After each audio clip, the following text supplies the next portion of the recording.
젊었을 때는 도박을 전혀 하지 않던 사람들이 나이가 들면서 도박에 빠지는 경우가 많습니다. 처음에는 심심해서 친구 따라 한번 갔을 뿐인데 어느새 습관이 되어버린 경우가 많습니다.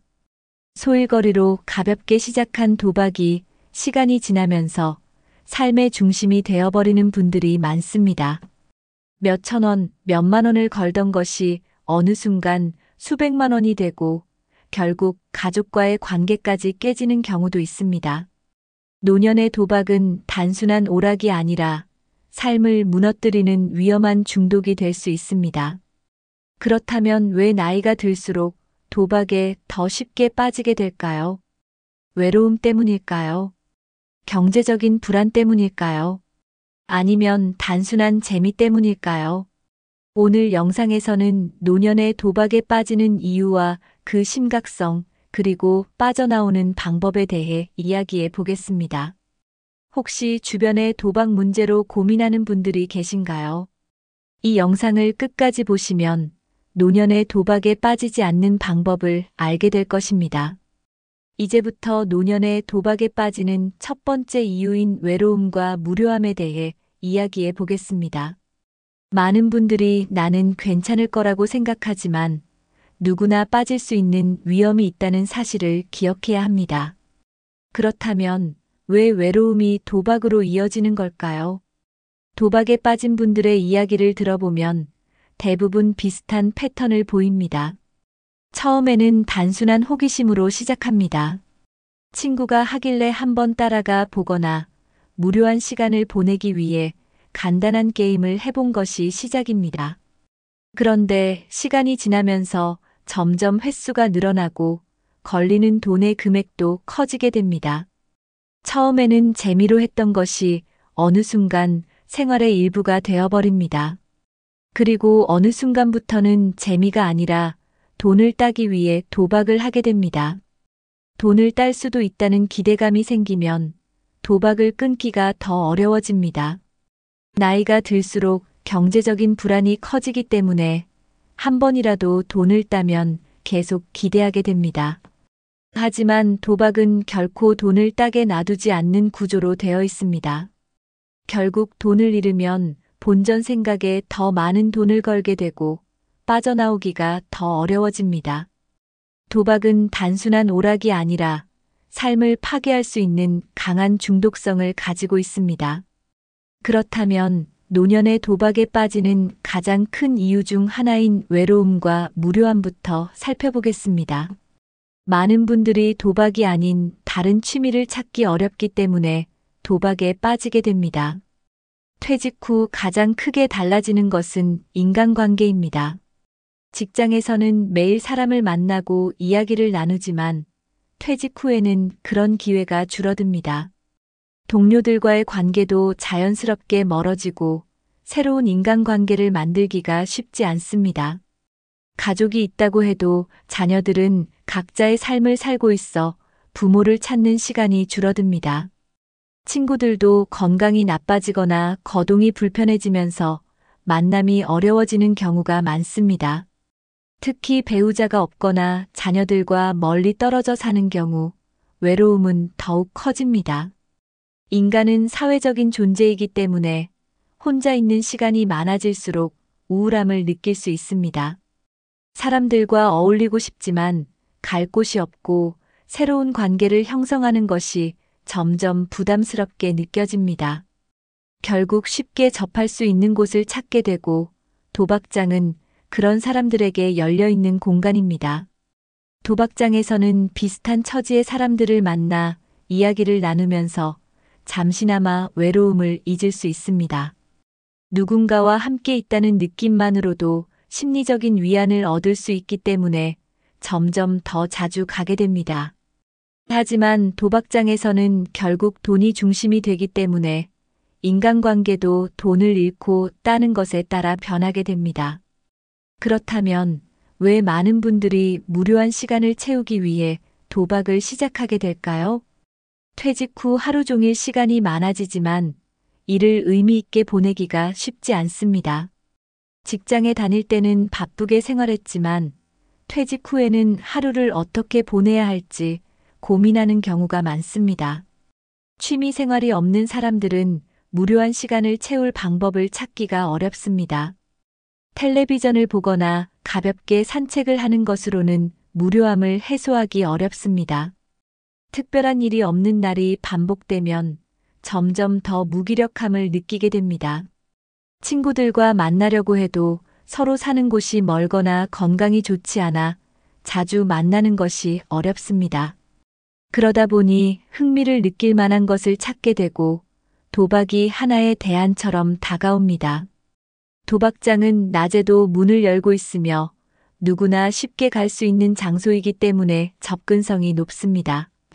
처음에는 단순히 시간을 보내기 위해 가지만 점점 도박이 생활의 일부가 됩니다. 특히 한 번이라도 돈을 따보면 도박을 계속해야 할 이유가 생깁니다. 따는 날보다 잃는 날이 많지만 사람들은 잃은 기억보다 딴 기억을 더 강하게 떠올립니다. 시간이 지날수록 도박이 무료한 시간을 채워주는 유일한 방법처럼 느껴지게 됩니다. 결국 도박이 새로운 일상이 되면서 빠져나오기 어려운 상태가 됩니다. 도박이 일상의 일부가 되면 그만두기가 점점 더 어려워집니다. 처음에는 심심해서 시작한 도박이 점점 습관처럼 자리 잡게 됩니다. 도박장에서 만나는 사람들이 친숙해지면서 도박을 하지 않는 시간이 더 외롭게 느껴지기도 합니다. 매일 같은 시간에 도박장을 찾게 되면서 도박이 하나의 일상이 됩니다. 돈을 땄을 때는 더 많은 돈을 따기 위해, 돈을 잃었을 때는 본전을 찾기 위해 도박을 멈출 수 없게 됩니다. 점점 더 큰 돈을 걸게 되고 손실이 커질수록 빠져나오기가 더 어려워집니다. 도박을 하지 않으면 허전하고 불안한 느낌이 들어 다시 도박장으로 향하게 됩니다. 도박을 하면 잠시나마 현실의 걱정을 잊을 수 있지만 결국 경제적 손실로 인해 더 큰 스트레스를 받게 됩니다. 가족과의 관계도 소홀해지고 인간관계가 점점 더 단절됩니다. 결국 도박이 인생의 중심이 되어버리고 다른 일에는 흥미를 잃게 됩니다. 도박에서 벗어나기 위해서는 도박을 대체할 새로운 습관을 만들어야 합니다. 하지만 오랫동안 도박을 해온 사람들은 다른 취미를 찾는 것 자체가 어렵게 느껴질 수 있습니다. 그렇다면 왜 적은 돈으로 큰 돈을 벌 수 있다는 착각이 도박을 끊기 어렵게 만드는 걸까요? 도박을 시작하는 사람들의 공통적인 특징 중 하나는 처음에는 소액으로 시작한다는 점입니다. 몇천 원, 몇만 원 정도는 큰 돈이 아니라고 생각하며 가볍게 도박을 시작합니다. 이 정도는 잃어도 괜찮아라는 마음으로 시작하지만 문제는 여기서부터 시작됩니다. 도박은 한 번 하게 되면 점점 더 큰 금액을 걸게 되는 속성이 있습니다. 처음에는 재미삼아 소액을 걸다가 한 번이라도 돈을 따게 되면 심리가 달라집니다. 이 정도면 꽤 괜찮네. 다음에도 따면 용돈 벌이가 될 수도 있겠어라는 생각이 들게 됩니다. 하지만 도박은 잃을 확률이 훨씬 높기 때문에 결국 돈을 잃을 가능성이 더 큽니다. 한 번이라도 잃으면 다음에는 딸 수 있을 거야라는 심리가 작용하면서 다시 돈을 걸게 됩니다. 결국 처음에는 가볍게 시작했던 것이 점점 더 큰 돈을 걸게 되는 결과로 이어집니다. 도박은 항상 더 큰 금액을 걸도록 유도하는 구조로 되어 있습니다. 잃으면 본전을 찾으려고, 따면 더 많은 돈을 벌려고 계속 도박을 하게 됩니다. 이렇게 되면 도박이 단순한 놀이가 아니라 빠져나오기 어려운 늪이 되어버립니다. 그렇다면 왜 한 번이라도 돈을 따면 더 빠져들게 될까요? 도박에 빠지는 사람들의 공통점 중 하나는 한 번이라도 돈을 따본 경험이 있다는 것입니다. 처음에는 소액을 걸었는데 우연히 큰 금액을 따게 되면 도박을 긍정적으로 바라보게 됩니다. 내가 운이 좋은가 봐. 이거 생각보다 쉬운 거 아닌가? 라는 착각에 빠지게 됩니다. 하지만 도박은 절대 쉽게 돈을 따게 해주지 않습니다. 카지노나 도박장은 기본적으로 참가자가 돈을 잃도록 설계된 구조를 가지고 있습니다. 한번 딴 돈은 결국 다시 도박장에서 잃을 확률이 매우 높습니다. 하지만 한 번이라도 돈을 따본 사람은 그 기억이 강하게 남아 계속 도박을 하게 됩니다. 이번에도 따면 어쩌지? 라는 생각이 들면서 다시 돈을 걸게 됩니다. 문제는 도박을 하다 보면 따는 날보다 잃는 날이 훨씬 많다는 점입니다. 하지만 사람의 뇌는 잃은 기억보다 딴 기억을 더 강하게 기억하는 특성이 있습니다. 결국 이전에도 땄으니까 이번에도 딸 수 있어라는 착각 속에서 도박을 반복하게 됩니다. 한 번의 승리가 도박 중독의 시작이 될 수도 있다는 점을 명심해야 합니다. 그렇다면 도박장은 어떻게 사람들에게 돈을 따는 것처럼 착각하게 만들까요? 도박장이 존재하는 이유는 사람들이 돈을 잃기 때문입니다. 만약 사람들이 돈을 따는 곳이라면 도박장은 유지될 수 없습니다. 하지만 도박장은 사람들에게 돈을 딸 수도 있다는 희망을 심어줍니다. 처음에는 일부러 돈을 따게 해주면서 도박의 재미를 느끼도록 유도합니다. 그러다가 점점 더 큰 금액을 걸게 만들고 결국 돈을 잃게 만듭니다. 잃으면 본전을 찾고 싶어지고 따면 더 따고 싶어져서 계속 돈을 걸게 됩니다. 이런 식으로 도박장은 계속해서 사람들에게 돈을 잃도록 만드는 시스템을 운영합니다. 실제로 도박을 하면서 돈을 벌 수 있는 확률은 극히 낮습니다. 하지만 도박을 하는 사람들은 자신이 예외적인 존재라고 착각합니다. 나는 다를 거야. 내 전략이 있으니까 따겠지라는 생각을 하게 됩니다. 하지만 도박에서 장기적으로 이길 확률은 거의 없다는 것이 수많은 사례로 증명되었습니다. 결국 도박을 계속하면 잃을 수밖에 없다는 점을 깨닫는 것이 중요합니다. 그렇다면 도박은 왜 이렇게 강한 중독성을 가지고 있을까요? 도박이 중독성이 강한 이유는 뇌의 보상 시스템과 깊은 관련이 있습니다. 도박을 하면 뇌에서 도파민이라는 신경 전달 물질이 분비됩니다. 도파민은 우리가 기쁨이나 보람을 느낄 때 나오는 물질로 도박을 할 때 강하게 분비됩니다. 이 때문에 도박을 하면 마치 흥분제나 마약을 한 것처럼 짜릿한 기분을 느끼게 됩니다. 특히 한 번이라도 돈을 따면 그 짜릿함이 더 강하게 기억됩니다. 이 기분을 다시 느끼고 싶다는 욕구가 생기면서 도박을 반복하게 됩니다. 문제는 도박을 하면서 잃을 때도 도파민이 분비된다는 점입니다. 돈을 따는 것이 아니라 돈을 걸고 결과를 기다리는 과정 자체가 중독을 유발합니다. 그래서 돈을 따든 잃든 계속 도박을 하게 되는 것입니다. 시간이 지나면서 도박을 해야만 즐거움을 느낄 수 있는 상태가 됩니다. 도박을 하지 않으면 무기력하고 우울해지며 일상에서 흥미를 잃게 됩니다. 결국 도박이 일상이 되고 빠져나오기가 점점 더 어려워집니다. 그렇다면 왜 돈을 잃어도 계속 도박을 하게 되는 걸까요? 도박에서 가장 위험한 심리는 본전 찾기입니다. 처음에는 재미로 시작했지만 한 번이라도 돈을 잃으면 심리가 달라집니다. 이번에는 꼭 본전을 찾아야 한다는 생각에 계속 돈을 걸게 됩니다. 잃은 돈을 되찾겠다는 집착이 생기면서 도박을 멈출 수 없게 됩니다. 하지만 도박장은 결코 돈을 따게 놔두지 않습니다. 계속 돈을 걸면 걸수록 점점 더 많은 돈을 잃게 됩니다. 하지만 사람들은 다음에는 이길 거야라는 희망을 가지게 됩니다.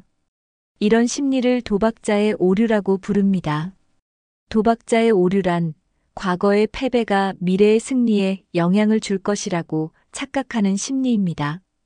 하지만 도박은 완전히 확률에 의해 결정되며 이전 결과와는 아무런 관련이 없습니다.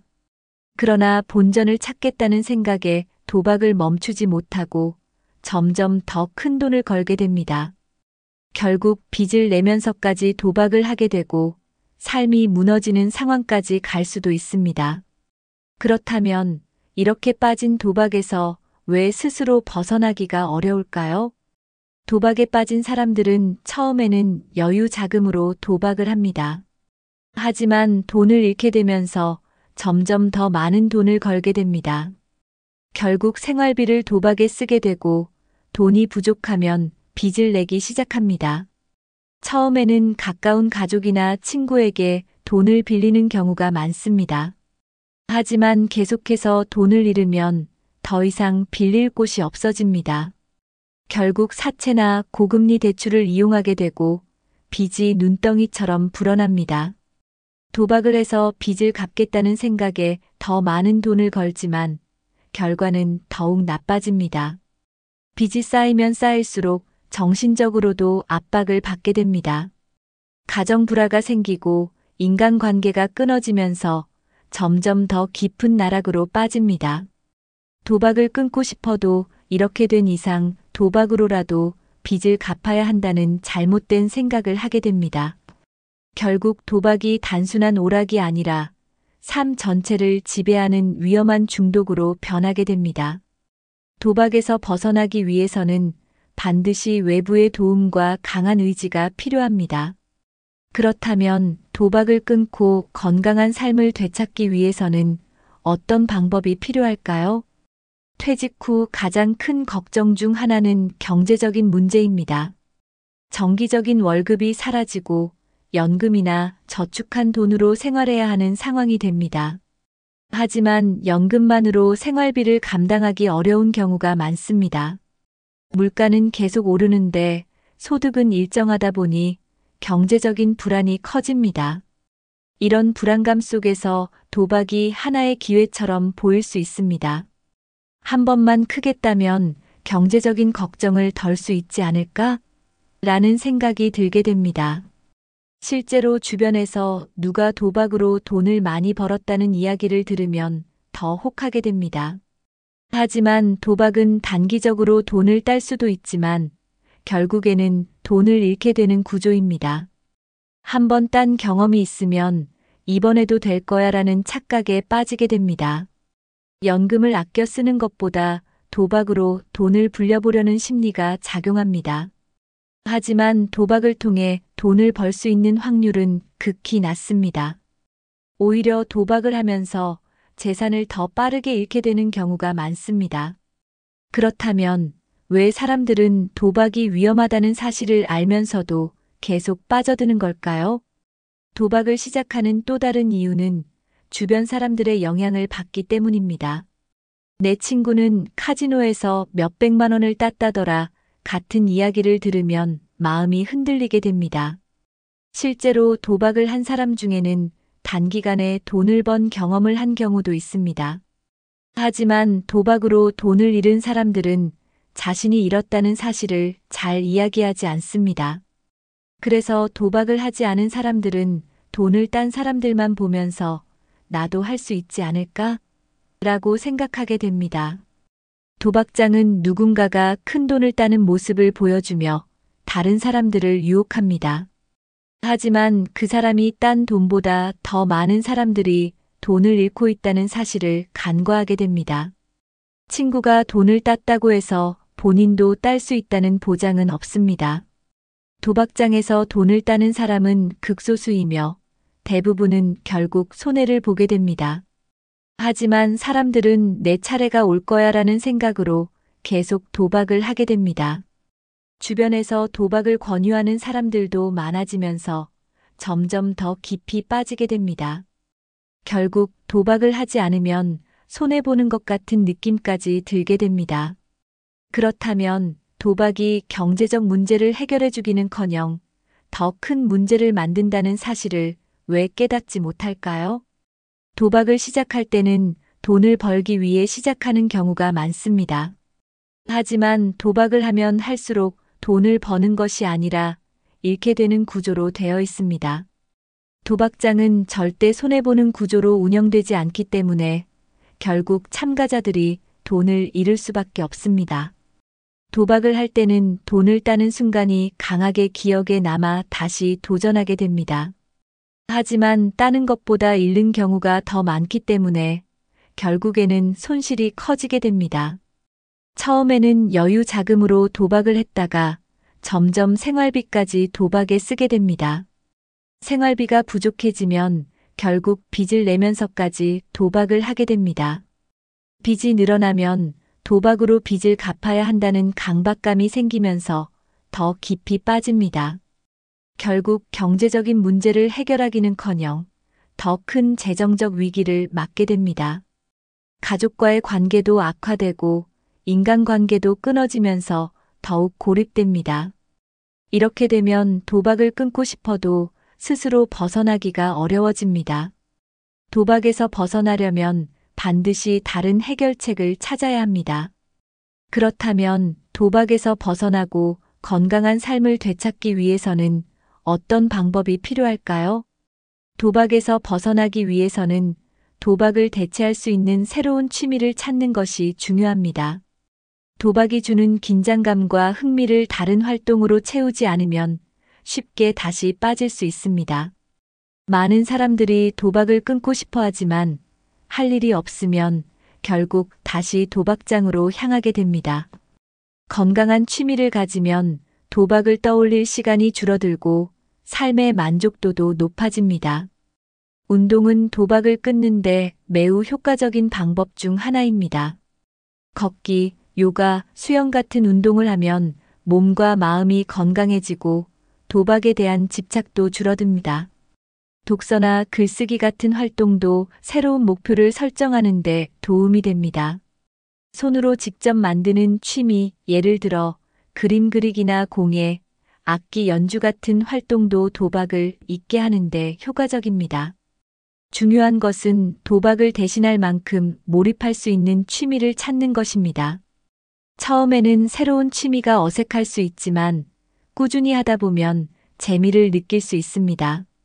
도박을 끄는 사람들 중에는 새로운 취미를 찾으면서 인생이 긍정적으로 바뀐 사례가 많습니다. 도박을 그만두려면 단순히 참으려는 것이 아니라 그 시간을 채울 수 있는 활동을 적극적으로 해야 합니다. 그렇다면 도박을 끊는 데 도움이 되는 또 다른 중요한 요소는 무엇일까요? 도박에 빠지는 가장 큰 이유 중 하나는 외로움입니다. 도박장에서 만나는 사람들이 유일한 대화 상대가 되면 도박을 끊기가 더 어려워집니다. 건강한 인간관계를 형성하면 자연스럽게 도박에서 멀어질 수 있습니다. 노인복지관이나 지역사회에서 운영하는 동호회에 가입하는 것도 좋은 방법입니다. 봉사활동을 하면서 새로운 사람들을 만나고 의미 있는 시간을 보낼 수도 있습니다. 가족과의 관계를 회복하는 것도 중요합니다. 자녀나 손주들과 함께하는 시간을 늘리면 도박을 떠올릴 시간이 줄어듭니다. 친구들과의 만남을 꾸준히 유지하면 도박이 아닌 다른 즐거움을 찾을 수 있습니다. 종교 활동이나 명상 모임에 참여하는 것도 정신적으로 안정감을 주는 좋은 방법입니다. 중요한 것은 혼자 시간을 보내지 않도록 하는 것입니다. 도박을 끄는 사람들 중에는 새로운 인간관계를 만들면서 삶이 긍정적으로 변화한 사례가 많습니다. 도박이 아닌 새로운 환경에서 사람들과 어울리면 도박을 하지 않아도 충분히 행복할 수 있습니다. 하지만 도박 중독이 심각한 경우 혼자의 힘으로 벗어나기가 어려울 수도 있습니다. 도박이 습관이 되고 스스로 통제할 수 없는 상황이라면 반드시 전문가의 도움이 필요합니다. 도박 중독은 단순한 의지 부족이 아니라 심리적인 문제와 관련이 있습니다. 가족과 주변 사람들이 아무리 도와주려 해도 본인이 제대로 된 치료를 받지 않으면 쉽게 벗어나기 어렵습니다. 도박 중독 치료를 전문적으로 하는 상담센터나 병원을 찾아보는 것이 좋습니다. 도박 중독 치료 프로그램은 심리 상담, 그룹 치료, 행동 교정 등을 포함합니다. 같은 문제를 경험한 사람들과 이야기를 나누는 것도 회복하는 데 큰 도움이 됩니다. 도박 중독에서 벗어나기 위해서는 본인의 의지가 가장 중요합니다. 전문가의 도움을 받으면서도 스스로 도박을 하지 않겠다는 강한 다짐이 필요합니다. 가족들도 도박 중독을 단순한 나쁜 습관이 아니라 치료가 필요한 문제로 인식해야 합니다. 도박을 끊은 후에도 지속적으로 재발 방지를 위한 노력이 필요합니다. 일정한 생활 패턴을 유지하고 건강한 활동을 지속하는 것이 중요합니다. 도박에서 완전히 벗어나면 경제적인 문제도 해결되고 삶의 질도 훨씬 좋아집니다. 그렇다면 이제까지 이야기한 내용을 정리하며 마무리해 보겠습니다. 70대 이후 도박에 빠지는 분들이 많아지고 있습니다. 하지만 도박은 절대 인생을 바꿔줄 수 있는 방법이 아닙니다. 외로움과 무료함, 경제적 불안이 도박의 시작이 될 수 있지만 건강한 취미와 인간관계를 만들면 충분히 벗어날 수 있습니다. 도박에서 벗어나려면 새로운 목표를 설정하고 일상을 바꿔야 합니다. 여러분은 도박에 대해 어떻게 생각하시나요? 혹시 주변에서 이런 문제를 겪고 있는 분이 계신가요? 오늘 영상이 도움이 되셨다면 부모님이나 지인들과 꼭 공유해 주세요. 도박이 아닌 건강한 삶을 위한 방법을 함께 고민해 봅시다. 앞으로도 노년을 더 건강하고 행복하게 사는 방법을 알려드리겠습니다. 영상이 유익하셨다면 구독과 좋아요, 알림 설정 부탁드립니다. 끝까지 시청해 주셔서 감사합니다. 건강하고 행복한 하루 보내세요. 다음 영상에서 또 인사드리겠습니다.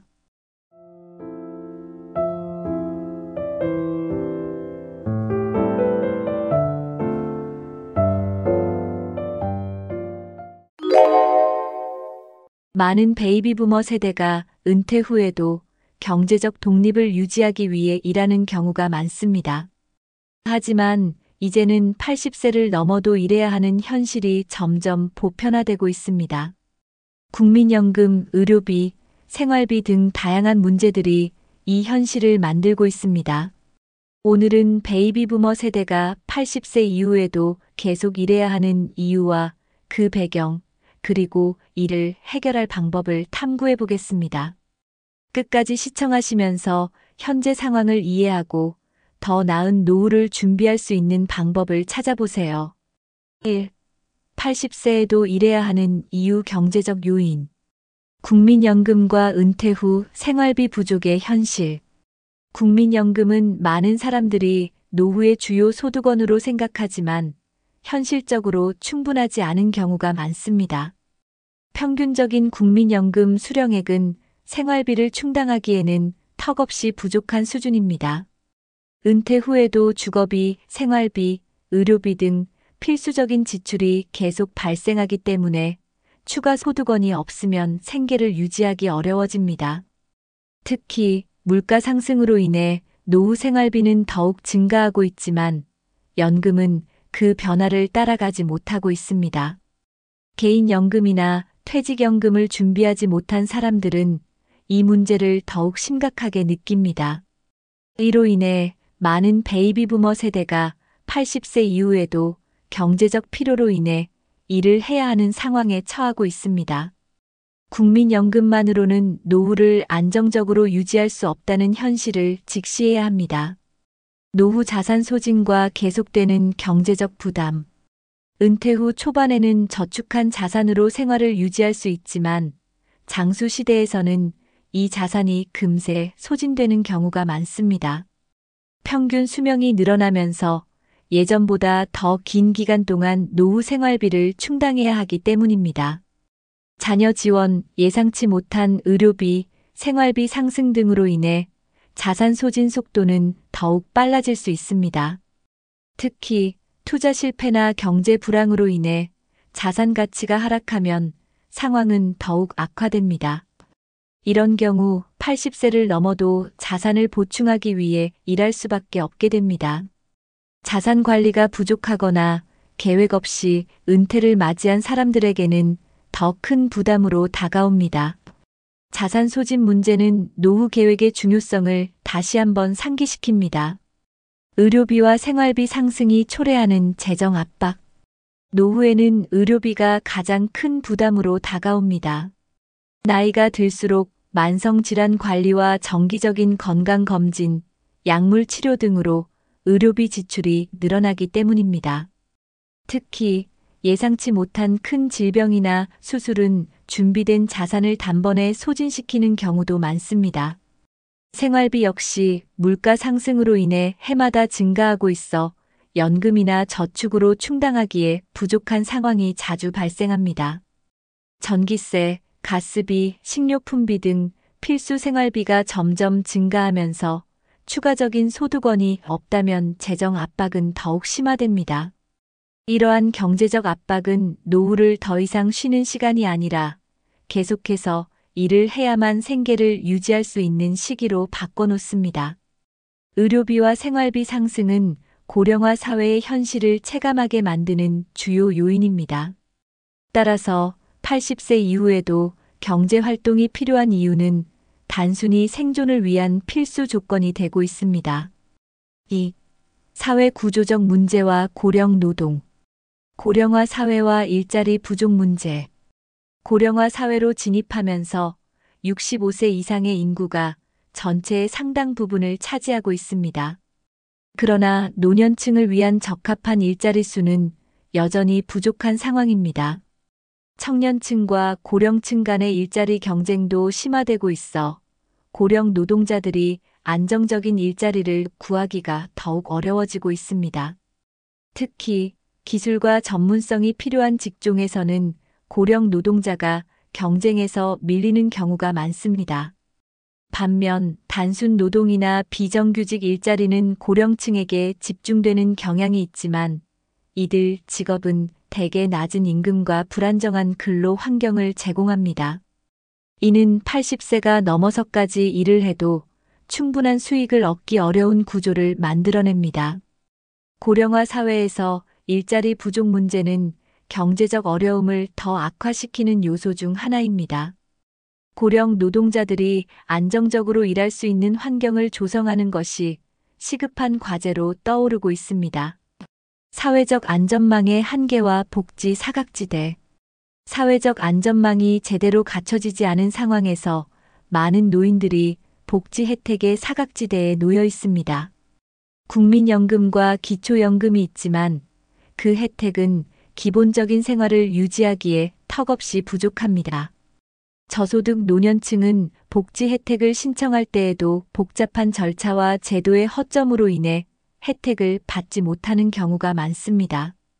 또한 중산층 노년층은 복지 기준에 맞지 않아 지원을 받을 수 없지만 동시에 자산 소진으로 인해 생활비를 충당하지 못하는 이중고를 겪습니다.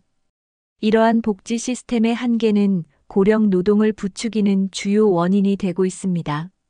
복지의 사각지대에서 벗어나지 못한 많은 노인들이 생계를 유지하기 위해 불가피하게 계속 일을 선택할 수밖에 없습니다.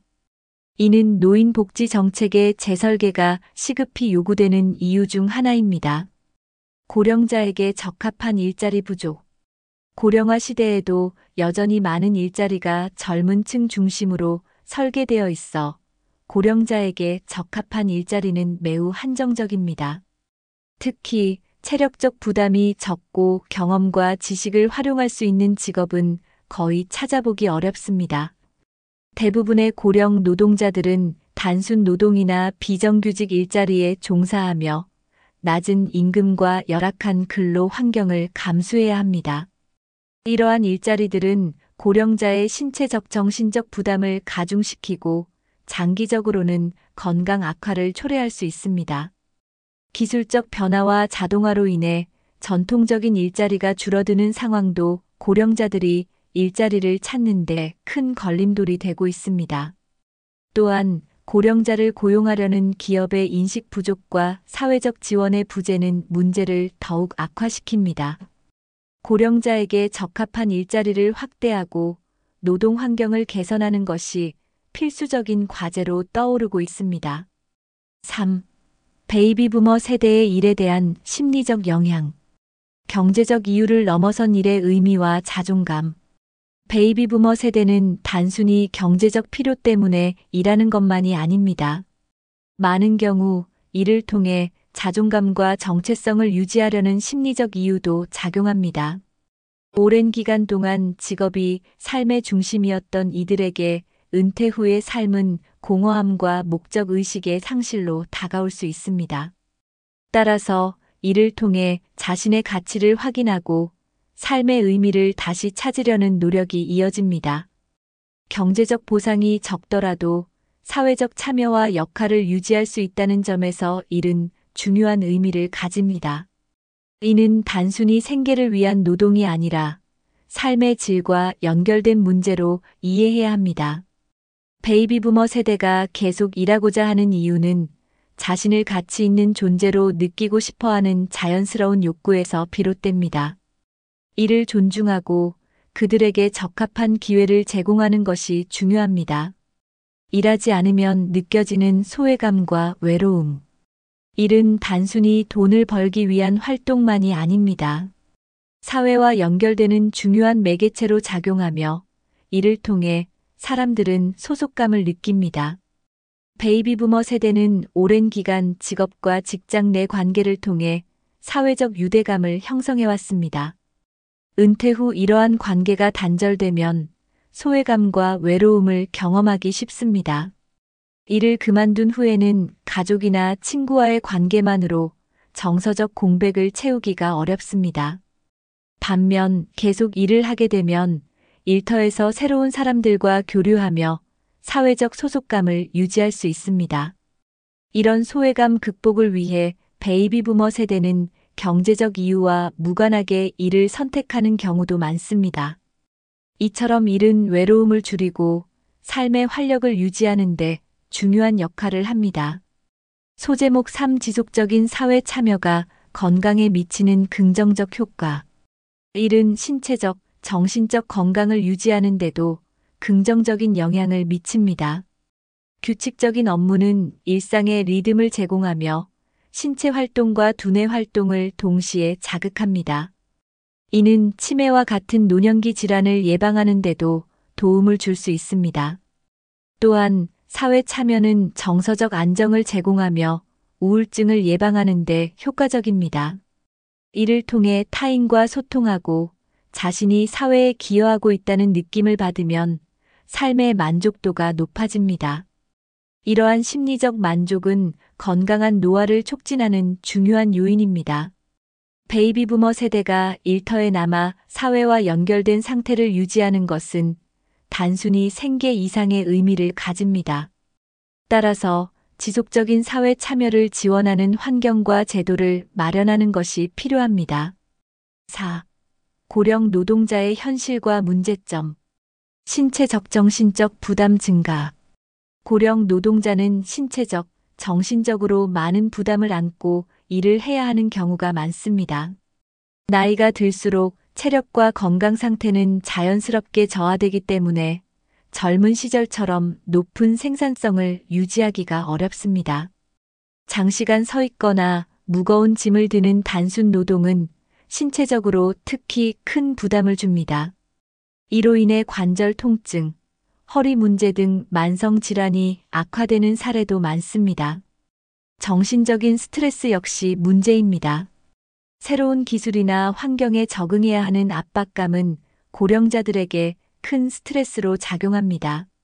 이러한 부담은 장기적으로 고령 노동자의 건강을 악화시키며 삶의 질을 떨어뜨리는 원인이 됩니다.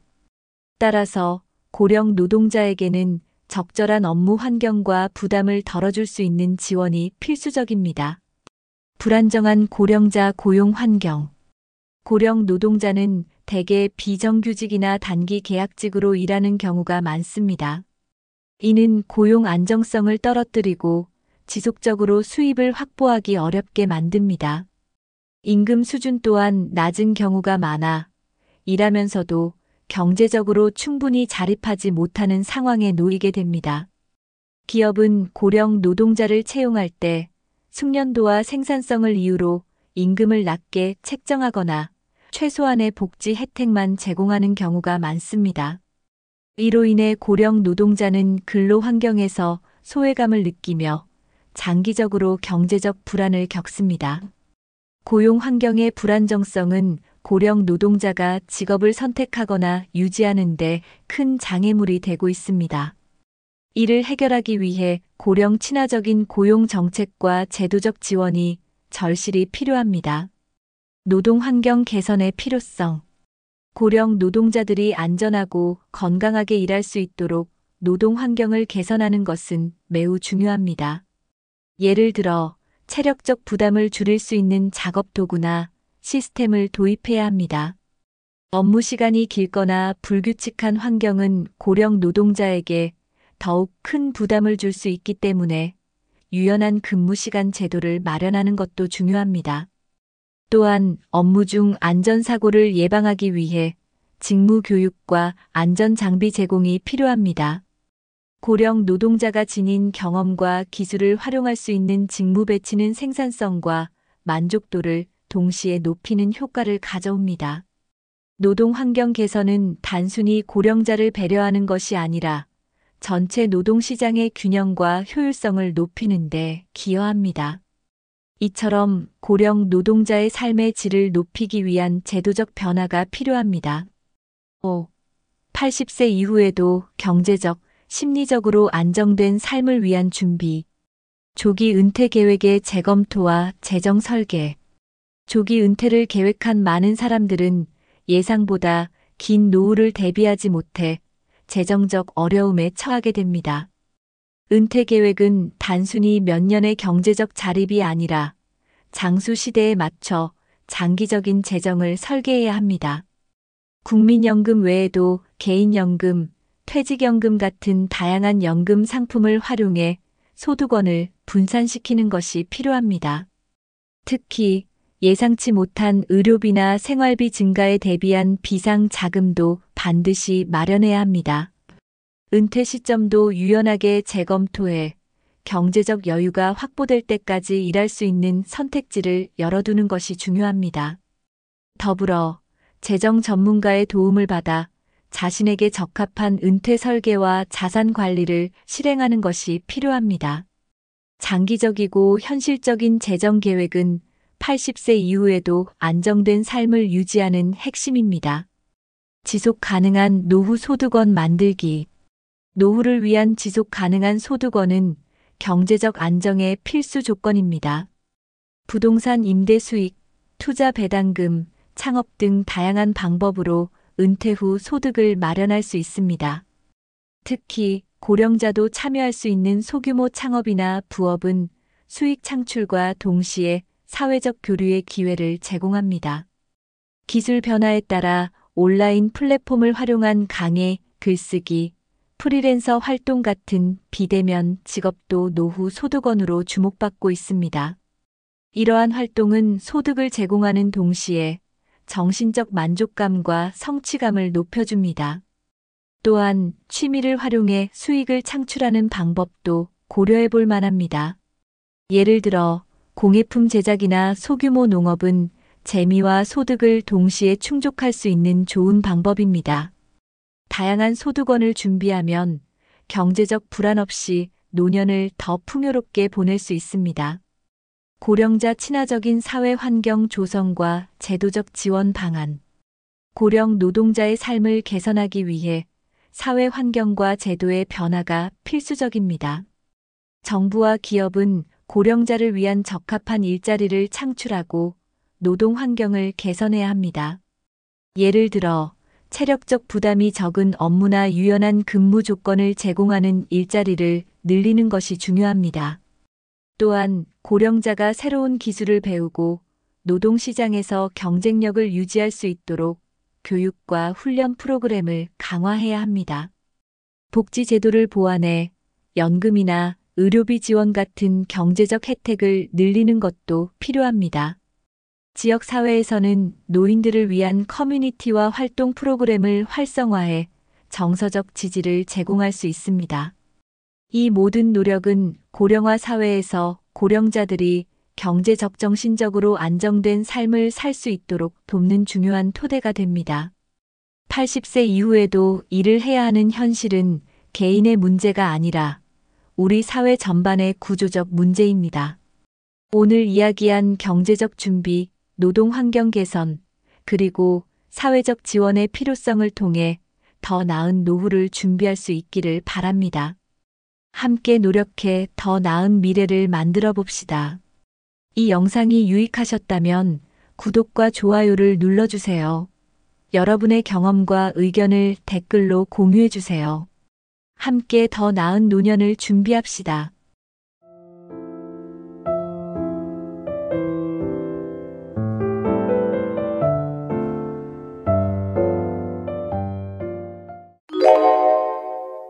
백세 시대의 장수는 더 이상 축복만은 아닙니다. 은퇴 후 경제적 어려움, 건강 문제, 사회적 고립 등 다양한 도전이 우리를 기다리고 있습니다. 하지만 이런 비극을 희극으로 바꾸는 방법이 분명히 있습니다. 행복한 노후를 위해 지금부터 준비하면 더 즐거운 백세를 보낼 수 있습니다.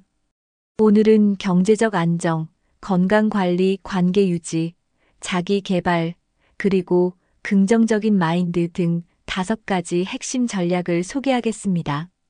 끝까지 시청하시면서 여러분의 삶에 적용할 수 있는 방법을 찾아보세요. 시작해 볼까요? 1. 경제적 안정으로 비극을 예방하기. 은퇴 후에도 지속 가능한 소득원을 마련하는 방법. 은퇴 후에도 소득원을 유지하는 것은 안정적인 노후의 첫걸음입니다. 임대 수익, 연금, 투자 배당금 등 다양한 형태의 수익을 마련해 두는 것이 중요합니다.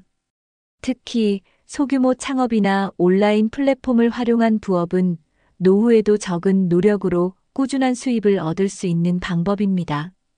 전문 지식을 활용해 강연, 컨설팅 또는 프리랜서로 활동하는 것도 하나의 방법입니다. 또한 자산을 현금화하기 쉬운 형태로 유지에 필요할 때 사용할 수 있는 유동성을 확보하세요. 이런 소득원들은 예상치 못한 경제적 위기를 극복하는 데 큰 도움이 됩니다. 조기 은퇴를 계획 중이라면 지금부터 이런 대안을 준비하는 것이 필요합니다. 불필요한 지출을 줄이고 노후 자산을 효율적으로 관리하기. 노후를 준비하면서 지출을 줄이고 자산을 효율적으로 관리하는 것은 필수적입니다. 먼저 월별 예산을 설정해 불필요한 소비를 줄이는 습관을 들이세요. 예를 들어 지나치게 비싼 취미나 외식을 줄이고 꼭 필요한 소비에만 집중하세요. 동시에 자산 관리는 전문가와 상담해 금융 상품을 활용하거나 수익성과 안정성을 모두 고려한 투자를 하세요. 특히 고정비가 큰 주거비를 줄이기 위해 소규모 주거로 이전을 고려할 수 있습니다. 이렇게 하면 남은 자금을 더 중요한 곳에 사용할 수 있습니다. 계획적인 소비와 자산 관리는 노후의 경제적 어려움을 예방하는 핵심입니다. 노후의 재정적 안정은 삶의 질과 직결됩니다. 다양한 자산 분산 투자로 위험 최소화하기. 자산을 한 곳에 집중하기보다는 분산 투자하는 것이 노후 안정성을 높이는 방법입니다. 예를 들어 부동산, 주식, 채권, 연금 등 다양한 형태로 자산을 나누어 관리하세요. 부동산은 안정적이지만 유동성이 낮고 주식은 변동성이 있지만 장기적으로 높은 수익을 기대할 수 있습니다. 채권이나 예금과 같은 안전 자산은 경기 침체 시에도 자산을 보호하는 역할을 합니다. 또한 연금 상품은 매달 일정 금액을 제공해 생활비를 보장해주는 중요한 도구입니다. 분산 투자는 특정 자산의 가치 하락이나 경제 위기에도 전체 자산의 안정성을 유지할 수 있도록 도와줍니다.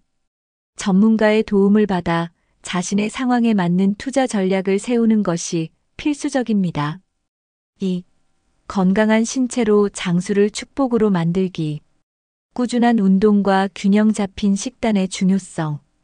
건강한 신체는 장수를 축복으로 만드는 가장 기본적인 요소입니다. 매일 30분 이상의 가벼운 운동을 통해 신체를 활기차게 유지하세요.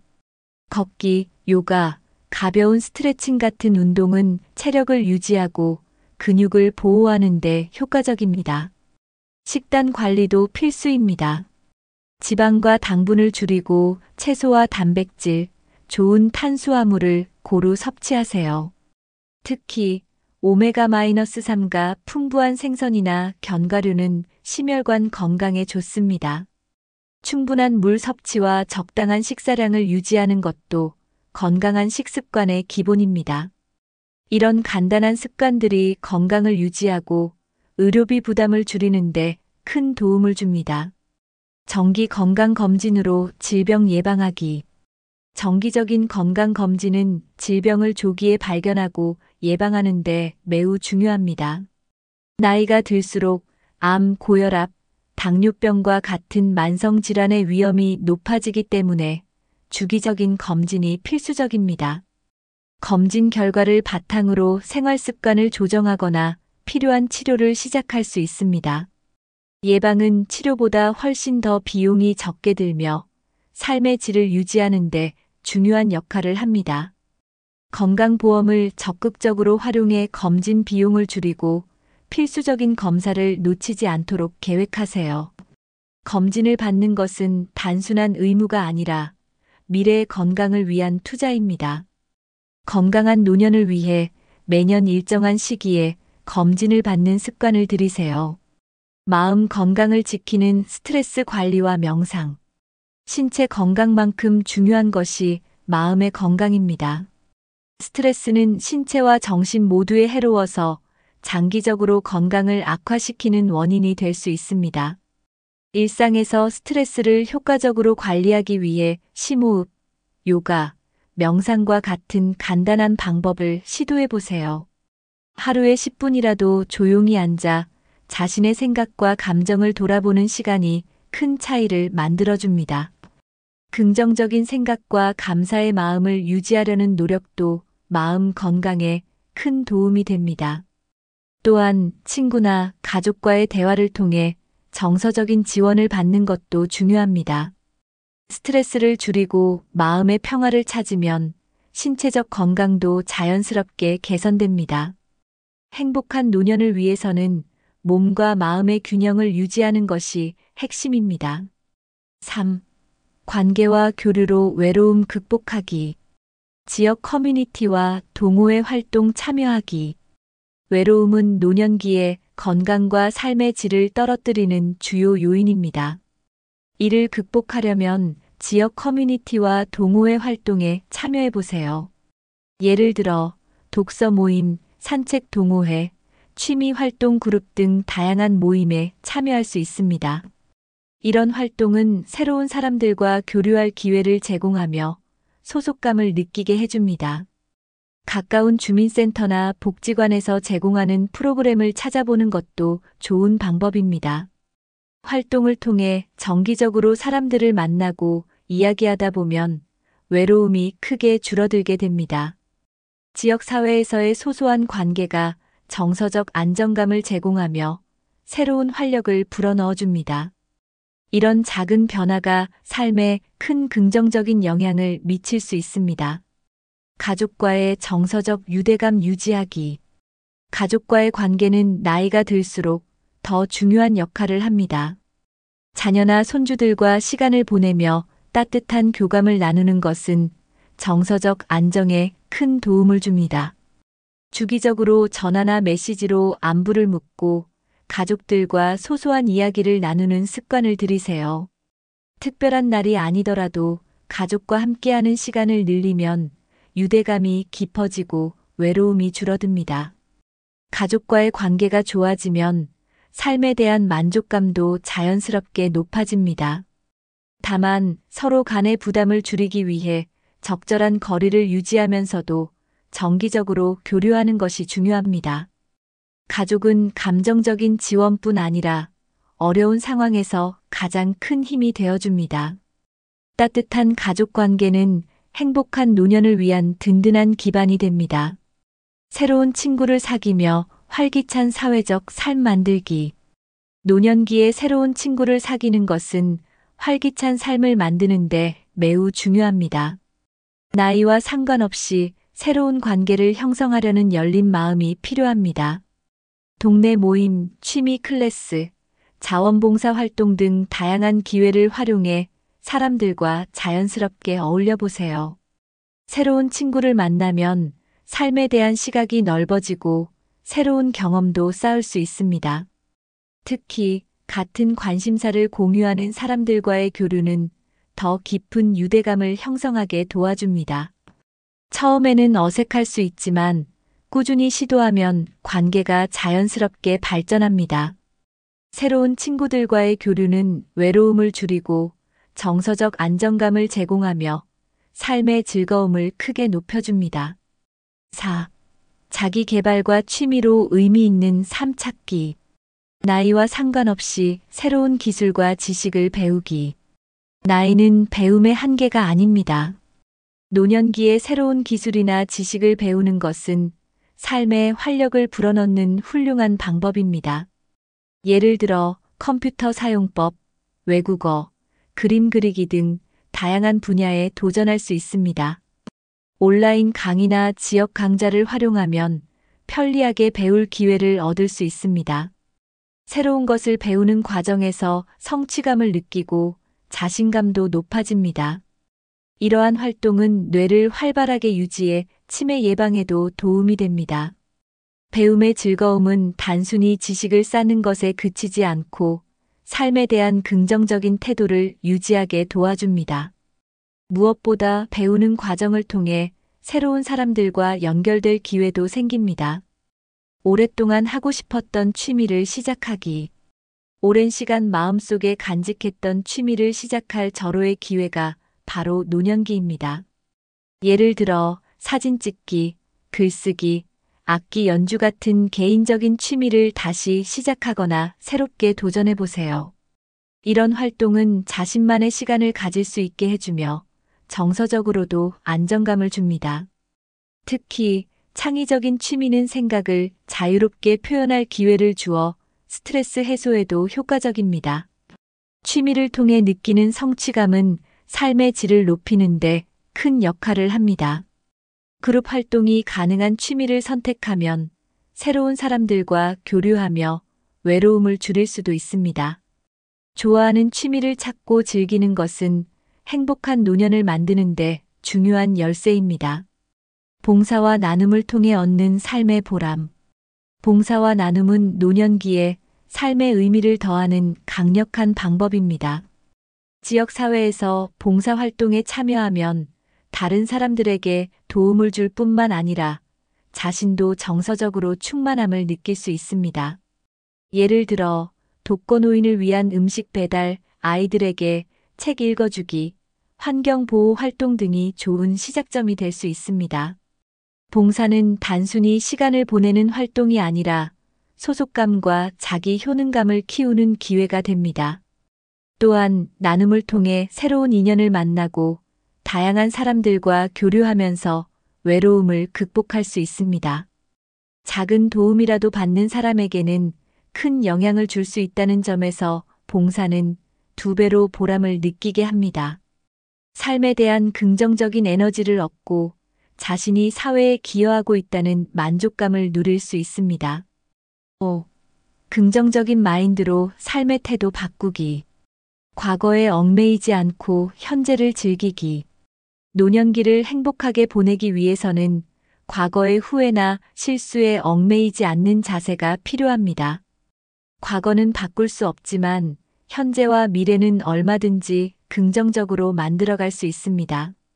오늘 하루를 더 즐겁게 보내기 위해 소소한 목표를 세우고 달성해 보세요. 작은 산책, 좋아하는 음식을 먹는 일, 취미 활동 같은 사소한 일에서도 행복을 찾을 수 있습니다. 또한 지금의 자신을 인정하고 현재의 환경에서 감사할 점을 찾아보는 습관을 들이세요. 과거를 돌아보는 대신 지금의 순간에 집중하면 스트레스와 불안을 줄일 수 있습니다. 현재를 충실히 살아가는 태도는 노년기를 더 풍요롭고 의미 있게 만들어줍니다. 감사 일기를 쓰며 긍정적인 에너지를 채우기. 감사 일기를 쓰는 것은 긍정적인 에너지를 채우는 가장 간단한 방법 중 하나입니다. 하루 동안 감사했던 일을 3가지 정도 적어보세요. 예를 들어 오늘 마신 따뜻한 커피, 친절한 인사 한마디, 맑은 하늘 같은 작은 일들에 감사해 보세요. 이런 습관은 삶에 대한 태도를 긍정적으로 바꾸고 어려운 상황에서도 감사할 점을 발견할 수 있게 해줍니다. 감사하는 마음은 스트레스를 줄이고 심리적 안정감을 높이는 데 효과적입니다. 매일 조금씩 감사의 마음을 기록하면 시간이 지나면서 삶에 대한 만족감이 더욱 커집니다. 감사를 표현하고 기록하는 이 간단한 습관은 행복한 노년의 비결이 될 수 있습니다. 작은 성취를 통해 삶의 기쁨 느끼기. 작은 성취는 노년기에 큰 활력을 불어넣어 줍니다. 매일 할 수 있는 간단한 목표를 세우고 이를 달성하며 성취감을 느껴보세요.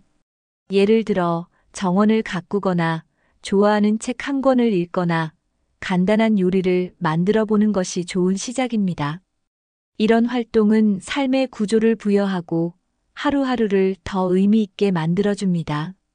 성취는 자신감을 높여주고 나이가 들어도 여전히 성장할 수 있다는 느낌을 줍니다. 성취를 통해 삶에 대한 긍정적인 시각을 가지면 노년기의 비극적인 순간들도 희극으로 바뀔 수 있습니다. 작은 성공이 쌓여 큰 행복을 이루는 노년기를 만들어 보세요. 100세 시대는 도전과 기회의 시대입니다. 오늘 이야기한 경제적 안정, 건강관리, 관계 유지, 자기 개발, 긍정적인 마인드 5가지를 실천하며 비극을 희극으로 바꿀 준비를 시작해 보세요.